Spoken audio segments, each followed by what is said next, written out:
O primeiro vídeo se chama O que são emoções e sentimentos. O segundo vídeo se chama O cérebro apaixonado. O terceiro vídeo se chama A dor do coração partida. E o quarto vídeo, O que nos faz felizes. Então é tipo a trajetória pra você, sabe? E, cara, eu nunca imaginei que fosse ressoar tão bem e que fosse ajudar tanta gente e que, poxa, hoje eu saio na rua, as pessoas reconhecem, sabe, com um carinho muito grande. E aí, nossa, TV chama, rádio chama, né? Trabalhei um ano na televisão, efetivamente, como consultor, Pra né? qual? Você Na pode falar? manhã, na Globo. Eu trabalhei na manhã da E o que Globo, que você fazia como especificamente. consultor? O que que eles perguntavam pra você? Cara, eu tava lá para falar um pouco sobre cérebro, sobre mente, sobre temas um pouco mais sérios, Mas você assim. falava com quem exatamente? Quem eram as pessoas que ouviam suas consultorias? Cara, na verdade, era o programa, né? Ah, era um era o programa, não era uma programa. consultoria Eu tava lá empresarial. no programa, por exemplo, da Fátima, que era o que eu mais ficava. Eu tava no programa da Ana Maria, às vezes. Entendi, que Mas da hora. também, como eu já tinha um contrato de consultor externo, não era um contrato de funcionário, isso é importante, né? Um contrato de consultor externo.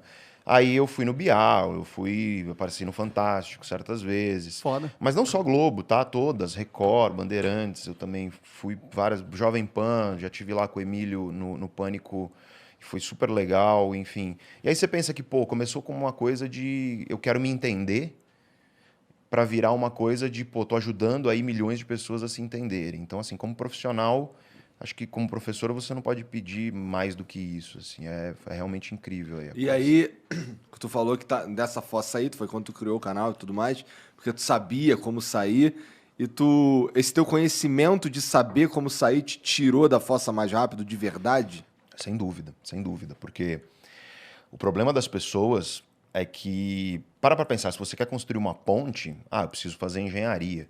Se eu quero programar aplicativo de celular, eu vou estudar programação. Para tudo na vida que a gente sabe que quer fazer bem, a gente reconhece que a gente precisa estudar, adquirir conhecimento e ferramenta. Só que, pô, você tá aí sentindo coisa o dia inteiro, não tá? Você tem emoções aí dentro de você o tempo inteiro. Pô, que tal você se tornar bom nisso, já que você faz isso o tempo inteiro? Né? Você tem aí dentro de você pensamentos, tomadas de decisão. Que tal você se tornar bom nisso? Porque tem conhecimento sobre isso. Estudar neurociência ajuda nesse ponto. Opa, com certeza. Que doideira. Né? Eu achava que era o psicólogo que... Não, mas é que as neurociências, elas dialogam intimamente com a psicologia. É. E, na verdade, claro, é que assim, depende da perspectiva, porque você vai ter aquele cientista, que é o cientista... Cara, as pessoas às vezes se apaixonam pelo próprio pinico. Essa que é a questão, né? Ou seja, é um jeito quase ofensivo de falar, então deixa eu reformular para ficar menos, mas você tem lá o teu pequeno trono, que onde você é muito bom, muito foda e por aí vai, você começa a achar que aquilo é a resposta para tudo. Isso acontece muito com acadêmicos, com intelectuais. E aí o cara acha que aquilo que ele estuda é a resposta de tudo, e não é. Tá? Tudo bem, as neurociências são o núcleo daquilo que eu estudo, mas, cara, a psicologia, ela ensina muito e dialoga, né? A ciência psicológica, de fato, ela dialoga profundamente e muito do que eu faço hoje é estabelecer esse diálogo. As ciências sociais, de maneira geral, antropologia, sociologia, a filosofia, que é muito chacoteada por cientistas, às vezes. A filosofia... O Stephen Brincadeira de Hawking, ficar pensando besteira. Stephen Hawking falou, a filosofia está morta, num dos livros dele, né? E por quê? Porque para muitos cientistas a resposta está ali naquilo que eu estudo. E, na verdade, a minha perspectiva, até por eu ter sido tão próximo e ser tão próximo ao Clóvis, que é um cara que é da área da filosofia, né, especificamente da filosofia moral, eu sempre tive um carinho muito grande pelo conhecimento filosófico. E o conhecimento filosófico ele te traz justamente um olhar que ele é transdisciplinar. Né? Você pega um cara como Aristóteles tem livro que chama A Física, onde ele vai tentar estudar rudimentarmente a física, claro que Dadas suas proporções, né? 2.400 anos atrás. Ele tem livro que chama As Partes dos Animais, ele tem livro sobre as plantas, ele tem livro sobre ética. Ele E era aí você curioso sobre percebe... tudo, né? Exato. O cara, ele... Na verdade, filosofia, originalmente, era basicamente uma... Filosofia não é uma disciplina, sabe? Uma coisa que você aprende na escola, que tem lá na disciplina. Filosofia, originalmente, com os caras que criaram, que foram os gregos, filosofia era um jeito de viver, era um modo de vida. Era a vida filosófica, que é uma vida guiada pela razão, pela racionalidade. É essencialmente isso.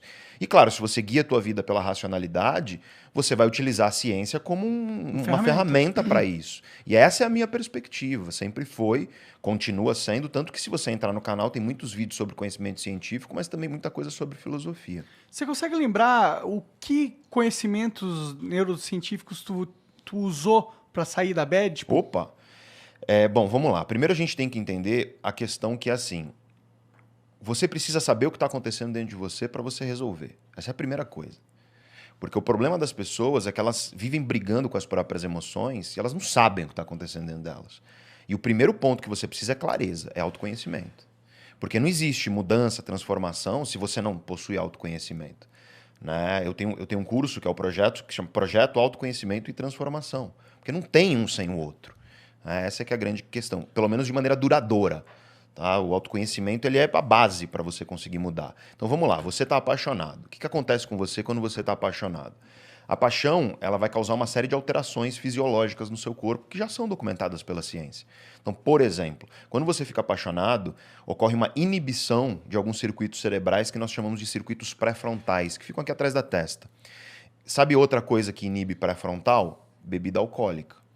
Então, ficar apaixonado é meio como ficar bêbado. Né? Porque você fica... Eu brinco, né? A paixão, eu brinco, e foi isso que acabou viralizando. Né? A paixão é um estado de demência temporária com duração média de 12 a 24 meses. Aí viralizou essa frase. Né? Mas o que eu quero dizer com essa frase é o quê? Aí põe na thumb do corte. Né? A paixão é demência. Dá bom. E aí... Você fica... E quando eu digo demente, você fica com a sua tomada de decisão prejudicada, em primeiro lugar, porque teu córtex pré-frontal está inibido, mas não só isso, você fica com maior dificuldade de controlar impulso. Ficou bêbado já, né, Igor? Alguma vez na sua vida? Já. Tá, quando você fica bêbado, você consegue cumprir uma dieta? Quando você fica bêbado, você fica completamente... Bom, no meu caso, eu fico meio chatão, eu acho. Chatão? Talvez seja porque você tem um chato no seu âmago aí que vem à tona. É possível. entendi. E o seu córtex pré-frontal controla esse chato. Tá controlando o chato agora. Pode ser? Pode ser. Mas é legal perceber o quê? Que quando a gente bebe, a gente fica mais impulsivo. Mais emotivo, sabe? O bêbado, que, você é meu melhor amigo. Porra, sabe que eu te considero pra te caralho. considero pra... Acontece muito. Por quê? Porque você inibe o córtex pré-frontal, e o córtex pré-frontal, uma das funções múltiplas, tá? É um dos circuitos cerebrais mais complexos que existem. Não é pra você Uma das falar... conversas mais bonitas que eu já vi na minha vida foi entre duas pessoas bêbadas. Como é que foi? Especificamente o Monark e Jean. Olha só. Cara, foi uma conversa muito bonita. Poético, Fernando Pessoa. Eu tava de espectador, foi lá no segundo estúdio do Flow. Eu tava sentado aqui assim e eles discutindo, assim, falando, um abrindo o coração pro outro, assim. E eu, caralho, o que tá acontecendo? Tá vendo? Por quê? Porque você inibiu com o álcool um circuito cerebral que te ajuda a controlar teus impulsos, sabe? A olhar para uma sobremesa e falar, não vou comer. Né? A olhar para o celular e falar, não vou mandar mensagem para minha ex, né? Esse tipo de coisa. Só que quando você está bêbado, o que acontece é justamente isso. Você tem essa inibição, emoções vêm mais livremente à flor da pele e você tem menos capacidade de controlar seus desejos e impulsos. É por isso que bêbado briga, por exemplo. É por isso que bêbado chora, abraça e tudo mais. Manda mensagem para ex no WhatsApp, se arrepende. Né? É por isso que a pessoa, quando fica bêbada, tatua alguma coisa e aí depois... Por isso que tatuador, inclusive, não aceita muitas vezes o cara tá bêbado, porque aí o cara se arrepende, dá problema pro tatuador. Só que na paixão acontece isso também, é como ficar bêbado, cara. Você fica... Já percebeu que você olha pra pessoa e parece que ela é perfeita? Aquela coisa maravilhosa, olha, não tem defeito, assim. Então a paixão ela é um estado de demência temporária, com duração média de 12 a 24 meses. E por que média? Porque você tem menos e mais, é uma média, e média nem sempre é uma boa medida para você. Tem muita gente que pergunta, quanto tempo mais eu vou ficar com isso? Não sei, cara, cada indivíduo é um indivíduo, eu sei qual é a média. Mas o ponto é que, além disso, a paixão ela traz um estado de obsessão e compulsão. Né? Quando você está apaixonado, ocorre uma redução da disponibilidade de um neurotransmissor chamado serotonina em alguns circuitos cerebrais. E a serotonina está muito associada a isso, a obsessão e compulsão. E aí, quando você está longe da pessoa, você fica ansioso. Por quê? Porque você quer estar perto dela. Mas aí quando você tá perto dela, você fica ansioso porque você quer tá bem para ela. E quando você tá longe da pessoa, você fica com ideias invasivas. Cara, definição de obsessão, ideia invasiva.